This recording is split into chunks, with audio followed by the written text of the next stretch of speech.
Hello everyone, this is Pranay Kumar Singh from ISPCS centre. Friends, आज हम लोग 70वीं बीपीएससी की मुख्य परीक्षा को ध्यान में रखते हुए एक शॉर्ट नोट्स को डिस्कस करेंगे। यह जो शॉर्ट नोट्स का टॉपिक है वह साइंस एंड टेक्नोलॉजी से संबंधित है। तो आइए आज का डिस्कशन हम लोग प्रारंभ करते हैं। सबसे पहले हम लोग प्रश्न को देखते हैं कि आखिर यह शॉर्ट नोट्स का जो प्रश्न है वह प्रश्न क्या रहा है। तो ये जो प्रश्न है वह मुख्य रूप से हम लोग द्वारा जो टेस्ट सीरीज संचालित किया जा रहा है उसके अंतर्गत इस प्रश्न को हम लोगों ने करवाया था। तो देखिए, प्रश्न कह रहा है कि ऊर्जा सुरक्षा प्राप्त करने में भारत द्वारा सामना की जाने वाली कठिनाइयों का उल्लेख कीजिए। इस संदर्भ में हाल के दिनों में क्या क्या कदम उठाए गए हैं। यानी कि इस प्रश्न की डिमांड की हम लोग चर्चा करें तो इस प्रश्न में मुख्य रूप से हमें दो डिमांड पर चर्चा करनी है, जिसके अंतर्गत जो पहला है कि ऊर्जा सुरक्षा को प्राप्त करने में भारत सरकार द्वारा कौन कौन सी कठिनाइयों का सामना की जा रही है, और जो दूसरा इसके अंतर्गत आंसर में हमें लिखना है वह यह कि इस ऊर्जा सुरक्षा को प्राप्त करने के लिए भारत सरकार द्वारा क्या क्या कदम उठाए गए हैं। यानी कि उत्तर में हमें इन्हीं दो पॉइंट के संदर्भ में चर्चा करनी है। तो सर्वप्रथम हम लोग इसका इंट्रोडक्शन समझ लेते हैं कि किस प्रकार से इसका इंट्रोडक्शन को हम लोग लिखेंगे। तो देखिए, इंट्रोडक्शन के अंतर्गत शॉर्ट नोट्स, चूंकि शॉर्ट नोट्स का प्रश्न है तो इसीलिए हमने इसमें सिर्फ एक लाइन का ही इंट्रोडक्शन बनाया है कि विकास प्रक्रिया को गति देने के लिए ऊर्जा सुरक्षा अत्यावश्यक होता है। इसका मतलब हुआ कि कोई भी देश है वह विकास प्रक्रिया को यानी कि औद्योगिक के साथ साथ सामाजिक आर्थिक विकास तभी किया जा सकता है जब वह उस देश के अंतर्गत ऊर्जा सुरक्षा की स्थिति विद्यमान हो। यानी कि उस देश में जो ऊर्जा आत्मनिर्भरता कहीं ना कहीं वह देश जो है वह ऊर्जा आत्मनिर्भरता की तरफ उन्मुख हो रहा हो। चलिए, अब इतना इंट्रोडक्शन लिखने के बाद दूसरे पैराग्राफ में हमने इसके अंतर्गत ऊर्जा सुरक्षा को डिफाइन किया है कि आखिर जो है वह ऊर्जा सुरक्षा होता क्या है। तो देखिए, ऊर्जा सुरक्षा से सामान्यतः तात्पर्य है वहनीय मूल्य पर। वहनीय मूल्य का मतलब होगा कि एक वैसा मूल्य जिसे कि सभी लोगों द्वारा वहन किया जा सके। यानी कि हम यह नहीं कर सकते कि एक यूनिट इलेक्ट्रिसिटी का जो रेट है वह हम कर देंगे 200 रुपया, ऐसा नहीं कर सकते। जब यदि एक यूनिट इलेक्ट्रिसिटी का हम मूल्य यदि 200 रुपया करते हैं तो स्वाभाविक बात है कि जो समाज का जो गरीब वर्ग है वह इस ऊर्जा का जो वहनीय रूप है उसे प्राप्त करने में अक्षम होगा। तो इसी कारण आप देखेंगे कि प्रायः जो एक यूनिट ऊर्जा का जो मूल्य है वह 7 से लेकर 10 रुपया के अंतर्गत ही रखा जाता है। तो वही यह पैराग्राफ कह रहा है कि ऊर्जा सुरक्षा से सामान्यतः तात्पर्य वहनीय मूल्य पर यानी कि अत्यंत कम दामों पर ऊर्जा की निर्बाध आपूर्ति से है। यानी कि अत्यंत कम दामों पर भारत के प्रत्येक नागरिकों को ऊर्जा की निर्बाध आपूर्ति की सुनिश्चित की जा सके, यही ऊर्जा सुरक्षा का तात्पर्य है। अब देखिए, ऊर्जा सुरक्षा का हम लोग डिफाइन करने के बाद यानी कि जो प्रश्न कह रहा था कि ऊर्जा सुरक्षा प्राप्त करने में भारत सरकार द्वारा सामना की जाने वाली कठिनाइयों का उल्लेख करें, तो अब हम लोग ऊर्जा सुरक्षा को परिभाषित कर लिए। अब इसके बाद हम लोग कठिनाई देखेंगे कि आखिर ऊर्जा सुरक्षा को प्राप्त करने में भारत के समक्ष वर्तमान समय में कौन कौन सी कठिनाइयां हैं। तो देखिए, यदि कठिनाइयां की हम लोग बात करते हैं तो ऊर्जा सुरक्षा प्राप्त करने के मार्ग में विभिन्न कठिनाइयां देखने को मिलती है। पहला और महत्वपूर्ण पॉइंट यह है कि परंपरागत ऊर्जा स्रोतों की भारत में सीमित उपलब्धता ही है। यदि परंपरागत ऊर्जा स्रोतों जैसे यदि हम कोयला की बात करते हैं तो जब आप मिनिस्ट्री ऑफ कोल का वेबसाइट को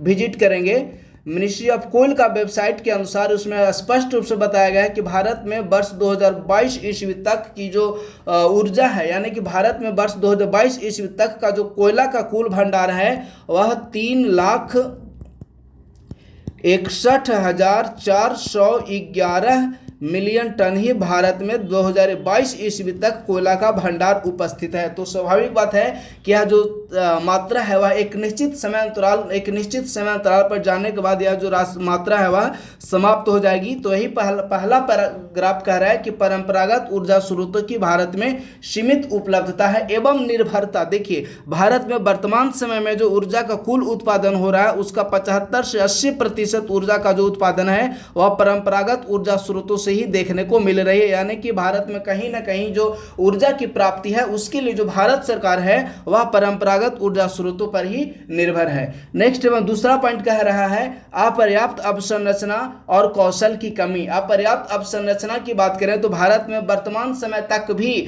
नवीकरणीय ऊर्जा स्रोतों जैसे कई क्षेत्र ऐसे हैं जहां की सौर ग्रिड का अभाव देखने को मिलता है एवं कुछ क्षेत्र ऐसे भी हैं जहां की बिजली की अपर्याप्त आधारभूत संरचना यानी कि उस क्षेत्र तक बिजली पहुंच नहीं पाई है। तो वही कह रहा है दूसरा पॉइंट। अब यदि हम लोग नेक्स्ट पॉइंट की बात करते हैं तो वह है ऊर्जा सुरक्षा पर वैश्विक भू राजनीतिक चुनौतियों का प्रभाव। आप सभी लोग जानते होंगे कि भारत में जो है वह पेट्रोलियम का यानी कि कच्चा तेल का भारत में उत्पादन नहीं किया जाता है। ऐसी स्थिति में भारत सरकार जो मुख्य रूप से कच्चे तेल का आयात करती है, लेकिन जब वैश्विक स्तर पर यदि भू राजनीतिक जो चुनौतियां हैं वह भारत के विपरीत होती है, भू राजनीतिक परिस्थितियां यदि भारत के विपरीत होती हैं तो ऐसी स्थिति में भारत की ऊर्जा सुरक्षा भी प्रभावित होती है। जैसे खाड़ी संकट के समय में भारत में आपको याद होगा तो खाड़ी संकट जब भारत में स्थिति हुई थी उस समय कच्चे तेल की कीमत बहुत बढ़ गई थी। यदि अभी कुछ दिन पहले की हम लोग बात करें तो जब रूस यूक्रेन के मध्य जो युद्ध हुआ, इसके कारण कहीं ना कहीं जो भारत है उस भारत में कहीं ना कहीं ऊर्जा सुरक्षा की स्थिति जो है वह प्रतिकूल ढंग से प्रभावित हुई, क्योंकि भारत जो है वह ईरान एवं खाड़ी देशों के साथ साथ रूस से भी तेल का आयात करता है। तो ऐसी स्थिति में भारत का जो तेल आयात है वह तेल आयात में असंतुलन की स्थिति देखने को मिली। तो वही कह रहा है तीसरा पॉइंट कि ऊर्जा सुरक्षा पर वैश्विक भू राजनीतिक चुनौतियों का प्रभाव देखने को मिलता है। नेक्स्ट पॉइंट की बात करें जो कि बहुत ही महत्वपूर्ण पॉइंट है, नवीकरणीय ऊर्जा संसाधनों का पर्याप्त दोहन नहीं हो पाना। देखिए भारत में जो नवीकरणीय ऊर्जा संसाधन यानी कि जो गैर पारंपरिक ऊर्जा स्रोत हैं, जैसे सौर ऊर्जा हो गया, सौर ऊर्जा के साथ साथ पवन ऊर्जा हो गया, इसके साथ साथ बायोफ्यूल्स हो गया, ये सब जो है वह भारत में नवीकरणीय ऊर्जा स्रोत हैं। तो प्रश्न टॉपिक कह रहा है कि नवीकरणीय ऊर्जा संसाधनों का भारत में पर्याप्त दोहन देखने को नहीं मिला है। यदि हाल ही में एक रिपोर्ट जारी की गई है, ग्लोबल इलेक्ट्रिसिटी रिपोर्ट। देखिए यदि हम लोग ग्लोबल इलेक्ट्रिसिटी रिपोर्ट की बात करें तो यह जो रिपोर्ट है वह स्पष्ट रूप से वर्णित करता है कि भारत में 2015 ईस्वी में जो कुल ऊर्जा उत्पादन में सौर ऊर्जा का जो योगदान था वह सौर ऊर्जा का योगदान मात्र और मात्र 0.5% ही था, लेकिन यह 2023 ईस्वी में मात्र और मात्र इसमें 5.8% की ही वृद्धि देखने को मिली। यानी कि भारत में वर्तमान समय में कुल ऊर्जा उत्पादन में सौर ऊर्जा की जो हिस्सेदारी है अब 2023 ईस्वी में मात्र और मात्र 5.8% की ही हिस्सेदारी है। जबकि इस दौरान भारत में जो सौर ऊर्जा से कुल उत्पादन हुआ है वह यदि यूनिट की बात करें तो 113.41 टेरावाट घंटा ही सौर ऊर्जा से कुल बिजली का उत्पादन हुआ। लेकिन इसी अवधि में यदि हम चीन की बात करें तो इसी अवधि में चीन में 584.15 टेरावाट घंटे बिजली जो है वह सौर ऊर्जा स्रोत संचालित हुई है। इसके अतिरिक्त यदि हम यूएसए की बात करें तो यूएसए में 238.12 टेरावाट घंटे की जो ऊर्जा है वह सौर ऊर्जा से संचालित हुई। तो उन वैश्विक देशों की तुलना में, चीन और अमेरिका की तुलना में भारत में जो सौर ऊर्जा की हिस्सेदारी है और नवीकरणीय ऊर्जा की जो हिस्सेदारी है वह ऊर्जा उत्पादन में अल्प मात्रा की है, यानी कि मात्र और मात्र 113.41 टेरावाट घंटे की ही है, जो कि कुल ऊर्जा उत्पादन का मात्र और मात्र 5.8% ही है। नेक्स्ट पॉइंट है जो कि यह भी बहुत महत्वपूर्ण है, वह है कि नीतिगत अपंगता संबंधी मुद्दे। देखिए भारत में कुछ समय अंतराल तक 2014 ईस्वी के अंतराल तक यह स्थिति देखने को मिलता था कि भारत सरकार जो थी वह सिर्फ और सिर्फ परंपरागत ऊर्जा की तरफ ही ज्यादा ध्यान दे रही थी। हालांकि उस समय भी गैर परंपरागत ऊर्जा पर कार्य किया जा रहा था 2014 ईस्वी के पूर्व भी, लेकिन 2014 ईस्वी के पूर्व उतना फोकस नहीं था गैर परंपरागत ऊर्जा के लिए। यह पॉइंट कह रहा है कि नीतिगत अपंगता संबंधी मुद्दे भी भारत में देखने को मिलते हैं। अब इस प्रकार से जो प्रश्न का पहला सेक्शन है उस सेक्शन को हम लोगों ने पूरा कर लिया, जिसमें कि बताना था कि भारत में ऊर्जा सुरक्षा को प्राप्त करने के लिए भारत सरकार द्वारा कौन कौन सी कठिनाइयों का सामना की जा रही है। अब जो इस प्रश्न का दूसरा सेक्शन कह रहा है वह कि इस संदर्भ में हाल के दिनों में क्या क्या कदम उठाए गए हैं। यानी कि जो प्रश्न का दूसरा सेक्शन है वह कह रहा है कि हाल के दिनों में ऊर्जा सुरक्षा को प्राप्त करने के लिए जो जो कदम उठाए गए हैं उन कदमों की हमें चर्चा करनी है। तो अब देखिए इस प्रश्न का दूसरा सेक्शन के हम लोग आंसर देखते हैं। तो वर्तमान समय में भारत सरकार द्वारा उठाए गए कदम, पहला पॉइंट कह रहा है ऊर्जा कूटनीति पर बल। अब देखिए यदि जब खाड़ी देशों में अस्थिरता की स्थिति देखने को मिली, विशेषकर जब यूएसए द्वारा ईरान पर आर्थिक प्रतिबंध लगा दिए गए, तो ऐसी स्थिति में जो भारत है उसने रूस से तेल आपूर्ति में वृद्धि की। तो यही कह रहा है कि ऊर्जा कूटनीति पर अब बल दिया जा रहा है।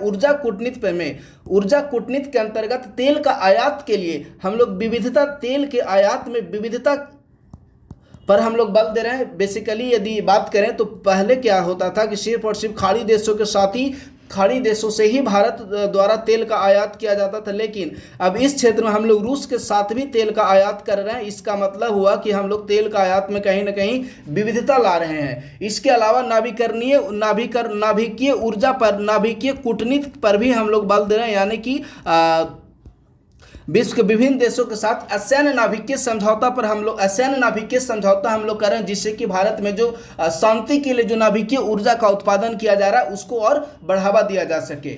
नेक्स्ट पॉइंट कह रहा है नवीकरणीय ऊर्जा संसाधनों का समुचित दोहन। अभी थोड़ी देर पहले मैंने बताया था कि ग्लोबल इलेक्ट्रिसिटी रिपोर्ट आई है, उस रिपोर्ट में यह बताया गया है कि भारत जो है वो सौर ऊर्जा पर वर्ष 2023 ईस्वी में 113.41 टेरावाट घंटा का जो बिजली उत्पादन हुआ है सौर ऊर्जा से उत्पादन हुआ है। इसका मतलब है कि कहीं ना कहीं नवीकरणीय ऊर्जा स्रोतों पर भारत सरकार द्वारा बल दिया जा रहा है। इसे एक संदर्भ में और हम लोग समझ सकते हैं कि वर्ष 2015 ईस्वी में कुल ऊर्जा उत्पादन में जो सौर ऊर्जा की हिस्सेदारी मात्र 0.5% थी, वह 2023 ईस्वी में बढ़कर 5.8% हो गई। इसका मतलब हुआ कि भारत सरकार द्वारा अब नवीकरणीय ऊर्जा संसाधनों पर अधिक बल दिए जा रहे हैं। नेक्स्ट है प्रधानमंत्री उज्ज्वला योजना। इसके अतिरिक्त हम लोग जो नेक्स्ट और महत्वपूर्ण योजना की बात करें तो वह है पीएम कुसुम योजना और प्रधानमंत्री सूर्य घर योजना। देखिए जो पीएम कुसुम योजना है और प्रधानमंत्री सूर्य घर योजना है, यह जो दोनों योजना है वह सौर ऊर्जा का उत्पादन से संबंधित है, यानी कि इन दोनों योजना के माध्यम से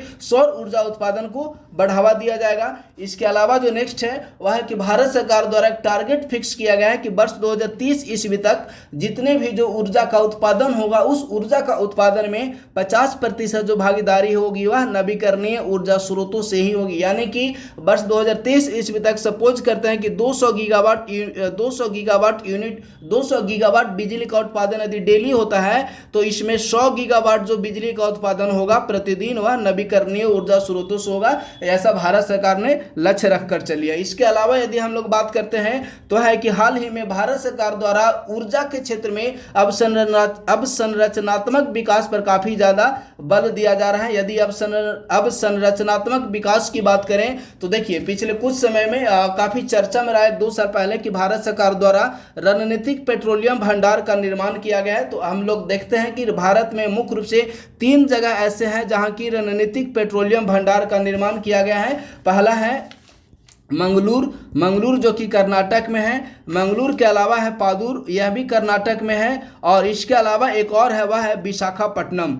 ये जो विशाखापट्टनम है वह आंध्र प्रदेश में है। तो मंगलूर, पादुर और विशाखापट्टनम ये 3 क्षेत्र ऐसे हैं जहां की भारत सरकार द्वारा रणनीतिक आधार पर रणनीतिक पेट्रोलियम भंडार का निर्माण किया गया है। अब हम लोग यह संक्षिप्त में समझ लेते हैं कि रणनीतिक पेट्रोलियम भंडार जो है इससे भारत को लाभ क्या होगा। तो देखिए संकट की स्थिति में भारत सरकार जो है इसमें भंडारित कच्चे तेल का उपयोग कर सकता है। यानी कि सपोज हम लोग एक उदाहरण लेते हैं कि खाड़ी देशों में युद्ध की स्थिति छिड़ गई, तो जब खाड़ी देशों में युद्ध की स्थिति छिड़ जाएगी तो ऐसी स्थिति में भारत में जो तेल का आयात है वह प्रतिकूल रूप से प्रभावित होगा। तो ऐसी स्थिति में जो भारत सरकार है वह रणनीतिक पेट्रोलियम भंडारों में जो तेल भंडारित किए गए हैं उसका समुचित रूप से उपयोग कर सकता है। तो इस प्रकार से प्रश्न का हम लोग दूसरा सेक्शन भी समाप्त कर लिए। अब प्रश्न का दूसरा सेक्शन को समाप्त करने के बाद हम लोग संक्षिप्त में इसका निष्कर्ष देखते हैं। तो देखिए अतः उपरोक्त से स्पष्ट है कि ऊर्जा सुरक्षा की प्राप्ति के लिए भारत सरकार हाल ही में काफी प्रयासरत रही है। तो इस प्रकार से यह जो इस प्रश्न का आंसर हम लोग समाप्त कर दिए। तो आज का सेशन समाप्त हुआ। बहुत बहुत धन्यवाद।